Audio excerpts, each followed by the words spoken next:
cara kami yang pertama itu tentu komitmen dan konsekuen dalam melakukan proses pencapaian visi dan misi. Visi dan misi itu kan diawali dari analisis SWOT tentang keberadaan sekolah itu sendiri.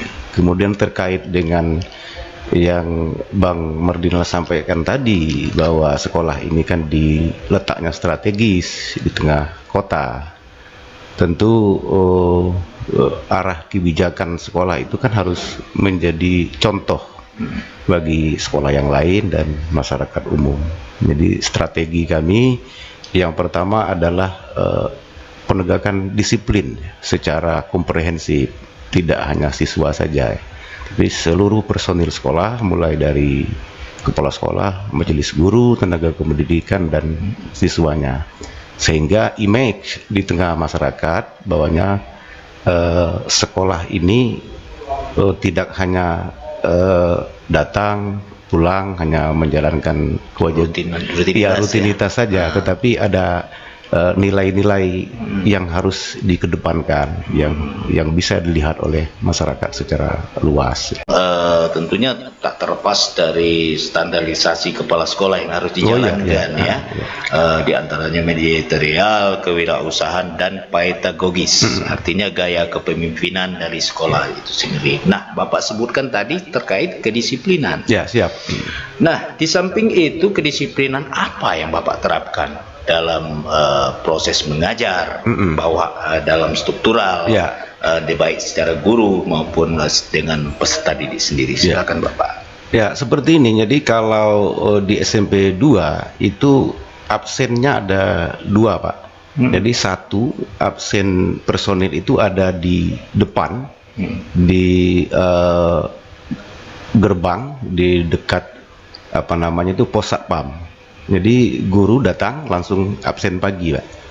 Ya, kemudian kami di SMP membuat sebuah tata tertib sekolah, bahwasanya seluruh warga sekolah itu jam 7 itu sudah berada di sekolah. Jam 7 sudah berada di sekolah, melaksanakan beberapa kegiatan yang melaksanakan kegiatan piket harian guru. Anak-anak kita apelkan 15 menit itu waktunya untuk apel, kemudian apel kedisiplinan ini. Absen siswa yang datang pagi, yang memang tidak hadir itu diberi sanksi dan teguran. Kemudian dalam rentang waktu 15 sampai 20 menit itu melaksanakan budaya kebersihan lingkungan sekolah. Kemudian inti dari apel tadi yaitu mendisiplinkan siswa itu tepat waktu. Dan guru-guru pun saya selalu mengingatkan bahwasanya guru itu kan contoh diteladani. Suri tauladan. Jadi saya sampaikan kepada teman-teman guru di SMP, seyogyanya guru itu duluan sampai ke kelas daripada siswanya. Jadi karena sifat kita mendidik, tidak mengajar saja. Jadi memberi contoh. Jadi disiplin yang saya maksud tidak hanya pada waktu saja, tetapi disiplin membuat contoh. Suri tauladan kepada anak-anak kita. Nah, gitu, Pak. Kami punya tata tertib sekolah yang ada di dokumen 1, Pak, di kurikulum SMP 2 itu yang sudah ditandatangani oleh kepala dinas, disetujui oleh komite dan wali murid dalam rapat. Jadi di situ ada poin-poin. Misalnya kalau anak sudah 2 kali datang terlambat, poinnya itu 15 misalnya. Nah, 15 itu ada lagi kategorinya. 15 ini harus ditindaklanjuti oleh wali kelas. Jadi wali kelas yang manggil anak yang bersangkutan. Jadi sanksi dalam bentuk hukuman itu tidak ada, tapi sanksinya mungkin seperti contoh membersihkan lingkungan. Efek jerah efek jerah lingkungan sekolah. Kalau untuk guru-guru kita tetap aturan dan regulasinya jelas, Pak, di peraturan tentang kedisiplinan itu kan sudah jelas di situ. Masa Bapak memimpin ini, sebelum, sedang, dan akan, itu prestasi apa saja yang pernah diraih dan akan dilaksanakan? Silakan Bapak. Ya, sebelum kami ditugaskan di SMP 2, saya juga sudah mendengar dan tahu kalau SMP 2 itu memang salah satu sekolah yang berprestasi. Salah satu contoh tim tari keseniannya yang dibina langsung oleh kepala sekolah dan guru seninya itu sampai ke tingkat nasional. Itu kan saya teruskan. Sampai di tahun 2018 saya mulai ditugaskan di SMP 2. Saya mencoba untuk yang sudah saya tingkatkan. Seni kita juga alhamdulillah sampai ke tingkat nasional dan provinsi. Salah satu contoh itu lomba mendongeng di Kepulauan Riau ya. Ya itu kan kita mengirim anak kita untuk ikut. Kita juara 1 itu. Walaupun pelaksanaannya regional, tapi judulnya di sana nasional. Kita juara 1 Pak di sana di bidang seni.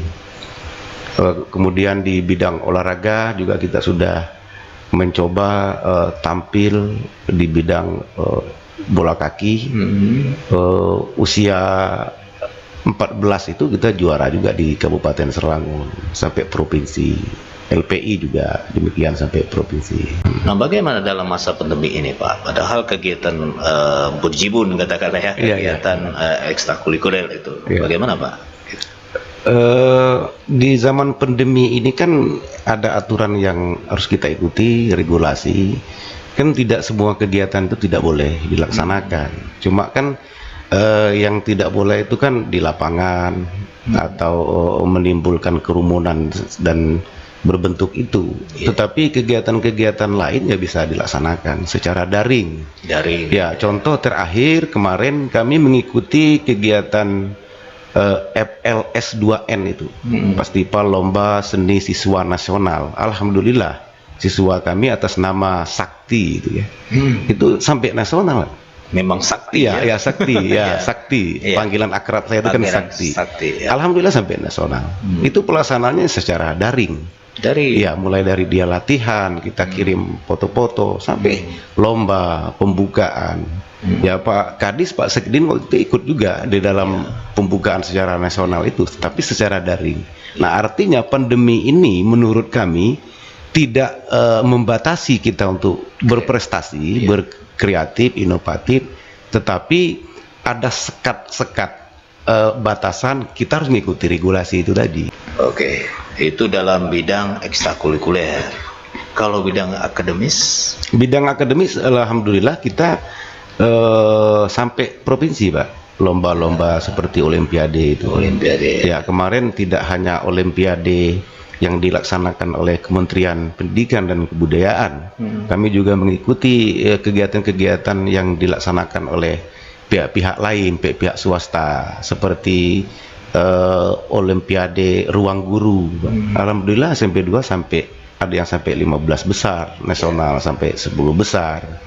Ikut Olimpiade Seni Bahasa Indonesia. Nah, mudah-mudahan ini kita lolos, Pak, sampai nasional. Bapak memiliki background ya yang aktif dalam organisasi pendidikan non formal tadi, yaitu pramuka. Sedikit banyaknya tentu mengaruh loh dengan penerapan gaya kepemimpinan seorang kepala sekolah yang menyelesaikan persoalan mungkin dari pemetaan. Ini masalah yang timbulkan sepertinya masalah yang ada, ini solusinya. Nah, kedisiplinan dalam kepemudaan itu bagaimana Bapak mengkolaborasikan dengan dunia pendidikan itu sendiri? Ya, oke.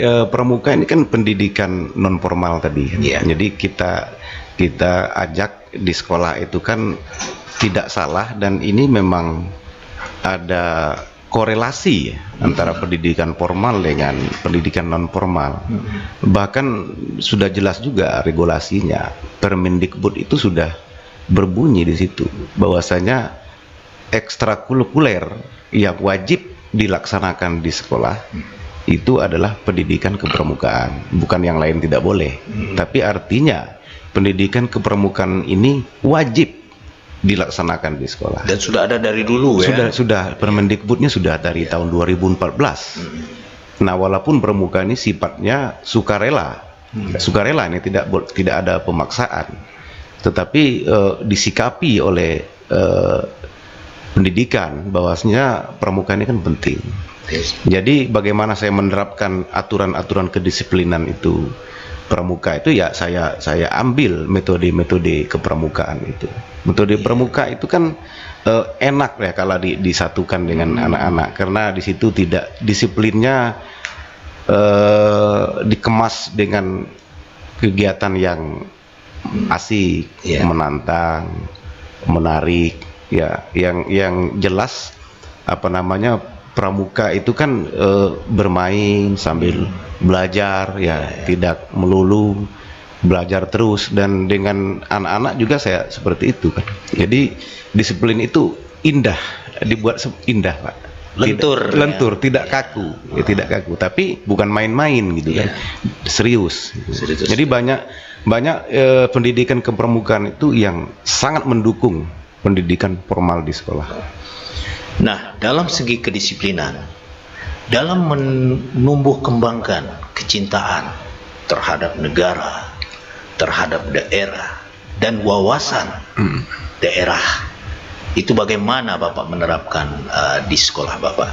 Ya oke. Di samping memang sudah ada materi pelajarannya tentang ini, kami di sekolah juga mengkemaskan bagaimana yang Bapak tanya tadi kan, tentang rasa cinta anak terhadap pahlawan lah misalnya kan. Jadi di SMP 2 rutin itu memperingati Hari Pahlawan. Jadi pada hari itu khusus siswa dan siswi itu memakai baju pahlawan.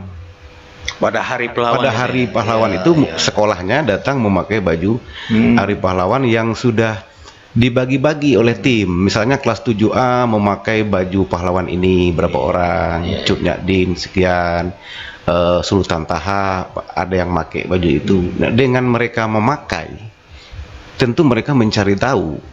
Karena besok pas pada hari tanggal 10 Novembernya ada perlombaan tuh di sekolah, karnaval di sekolah, baca puisi. Nanti ditanya misalnya si A pakai baju pahlawan mana ini? Ditanya itu, misalnya kalau dijawab Sultan Taha, saya pakai kostum atau bajunya Sultan Taha. Jadi siswa harus menjelaskan Sultan Taha itu lahir di situ, dia pahlawan itu, yang pernah dilakukannya ini. Nah itu kan salah satu kita mengingat kepada anak kita pembelajaran ini, Bung Inal. Tapi kan menarik. Tidak di dalam kelas kita memberi pelajaran, tapi dengan di lapangan lingkungan di lingkungan alam dibuat perlombaan. Dengan demikian dibuat program seperti itu, anak-anak kan termotivasi untuk belajar. Itu salah satu kiat kami dalam menumbuh kembangkan rasa memiliki rasa cinta kepada pahlawan, termasuk wawasan. Rumah sakit yang ada di Provinsi Jambi itu kan rumah sakit Raden Matahir ya. Anak-anak kita kan nggak tahu juga sejarahnya. Kenapa namanya itu? Kenapa namanya Raden Matahir? Setelah saya ceritakan, oh Pak, berarti orang kita Kabupaten Sarawangun. Di mana itu Pak? Di daerah Kasang Melintang Pak. Gitu. Kasang Melintang. Berarti kan ini masuk Pak, ilmu mencintai pahlawan, wawasan ini. Di Hari Pahlawan itu Pak, kami kemas, kami beri motivasi dengan anak-anak. Terakhir kan Raden Matahir pahlawan nasional. Betul. Diakui. Kalau tidak diakui nggak mungkin diberikan disematkan. Bisa kita lihat. Terkait kepahlawanan tadi dan orang hebat tadi, kita juga tahu ya SMP 2 telah melahirkan orang-orang hebat, termasuk Anda sendiri dan juga ketua DPR, banyak yang menduduki di berbagai bidang kepemerintahan, kepala dinas itu dari asal SMP 2 Sarawangun. Nah kalau boleh tahu Bapak, jabatan Bapak di Pramuka itu apa sih? Ya alhamdulillah Pak, dari 2017 nanti berakhir 2022 kami diamanahkan oleh Musyawarah Cabang Gerakan Pramuka Sarawangun untuk menggemban tugas sebagai sekretaris kuartir cabang Gerakan Pramuka Sarawangun. Strategis saya berkomunikasi baik itu di dalam dan di luar internal dan eksternal. Tentu Pak, kita lebih kepada menggunakan azas musyawarah untuk mufakat. Kemudian pendekatannya secara kekeluargaan yang saya bilang di sini tidak menghilangkan aturan-aturan yang ada. Jadi di luar saya harus membangun kemitraan dengan Pak Komite, dengan wali murid. Jadi bentuk konkretnya itu segala sesuatu yuk kita musyawarahkan, kita duduk bersama, kita sampaikan. Mereka berhak tahu loh, program-program sekolah itu jangan kita tutupi, kita sampaikan. Ya pada intinya kita harus menerapkan kebijakan-kebijakan di sekolah itu secara transparan dan akuntabel. Ketika mereka memberi kepada kita, kita harus bertanggung jawab untuk menyelesaikannya. Di SMP 2 alhamdulillah komite dan wali siswanya sangat respon. Kerjasama ya? Iya, Bung Inal kan juga dulu termasuk salah satu wali siswa kan? Betul sekali. Iya, artinya berperan aktif juga untuk membangun. Jadi apa yang diberikan ya mereka tahu, oh ini loh yang dibawa. Yang penting akuntabel tuh Pak. Saya memasarkan SMP 2 ini kan lewat paguyuban Pak. Jadi di kelas itu ada lagi organisasi paguyuban. Jadi wali kelas itu sama dengan saya memaparkan anak kita, visi misi sekolah kita ini, tujuan kita arahnya ke sini. Hasil anak kita kalau dia melaksanakan ini hasilnya. Jadi kita lebih terbuka dan itu harus dibuktikan, tidak sekedar teori. Bicara jadi kan visi itu harus diwujudkan dengan aksi. Jadi tidak ditempel-tempel saja. Tentu SMP 2 ini kan salah satu SMP yang terbesar di Kabupaten Serangun. Mudah-mudahan insya Allah ke depan menjadi ikon bagi pendidikan di Kabupaten Serangun. Tentu saya berharap kepada pemerintah lewat instansi terkait untuk memang meneruskan program-program yang sudah dilaksanakan oleh pemerintah pusat. Salah satu contoh SMP 2 ini kan notabene sekolah rujukan yang harus mengimbaskan kepada sekolah-sekolah lain. Program rujukan ini sekarang dikembalikan lagi ke daerah untuk diteruskan. Jadi harapan saya lewat pemerintah daerah, terutama Dinas Pendidikan, agar program sekolah ini kan diteruskan kembali supaya, mohon maaf nih Bang Ina, tidak hanya SMP 2 yang bisa maju, bisa baik, misalnya bisa berprestasi, tetapi ada pemerataan lah, pengimbasan ke sekolah-sekolah yang lain. Kemudian kepada masyarakat ya mohon dukungan, tidak harus menggunakan uang ya kalau kita memberi dukungan, ya motivasi, nasihat, ya kan, saran, pendapat. Di sekolah itu tidak bisa berdiri sendiri, Bu Ginal. Pemerintah, masyarakat, khususnya komite dan wali murid, kemudian kami guru sebagai yang ditugaskan. Nah kalau komponen itu sudah jalan, menjadi tim, termasuk juga saya menghimbau juga ya kepada dunia istilahnya DUDI dunia usaha dan industri, kiranya dana-dana CSR itu ada arahnya untuk sekolah. Ya kami berharap itu memang diberikan sesuai dengan aturan. Ya kami juga berharap seperti itu.